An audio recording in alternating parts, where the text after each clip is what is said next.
दोस्तों, सबसे पहले सब्सक्राइब करें, नोटिफिकेशन बेल दबाएं और सबसे पहले वाली ऑप्शन ऑल करें, जिससे हमारी आने वाली नई वीडियो की नोटिफिकेशन आपको फ़ौरन मिल जाएगी। जय श्री राम भक्तों। दोस्तों, ये कथा कुछ ऐसी है कि अगर आदमी झूठ बोलता है तो भगवान कभी कभी उस बात को सच ही कर देते हैं और उसके साथ वही घटना घट जाती है। चलिए कथा की ओर चलते हैं। आज की कथा है दुष्ट सास, आलसी औरत तथा किसान पति। आइए कथा श्रवण करें। किसी गांव में एक किसान रहता था। उसका नाम महेश था। वह बचपन से ही कामकाजी और मेहनती आदमी था। उसकी शादी मालती नाम की महिला से हुई।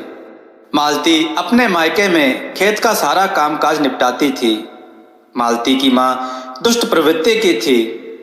मालती को ससुराल के लिए विदा करते समय उसने मालती को समझाया, ससुराल में कोई काम कभी मत करना। कोई काम करने को कहे तो बीमारी का बहाना बना देना। मालती ने अपनी माँ की कही बात मन में बिठा ली। वह ससुराल में कोई काम नहीं करती थी। महेश खेतों में हल चलाता, निराई गुड़ाई करता और जानवरों के लिए घास लाता। जानवरों को घास बाल कर उनको घास भी खिलाता। घर के सारे काम, खेत के सारे काम महेश ही करता था। इस वजह से वह बहुत थक भी जाता था।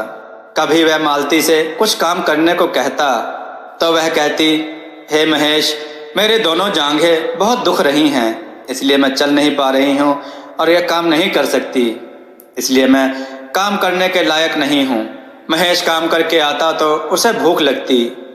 वह मालती को खाना बनाने के लिए कहता। मालती का वही जवाब होता। थक हार कर वह स्वयं खाना बनाता। जैसे ही मालती को पता चलता कि महेश ने खाना बना लिया तो वह थाली लेकर आती। तो वह कहती, हे मेरे प्रिय पति, मेरा भाग किधर है? मुझे भी भूख लगी है, कृपया मेरी थाली में भी खाना परोसें।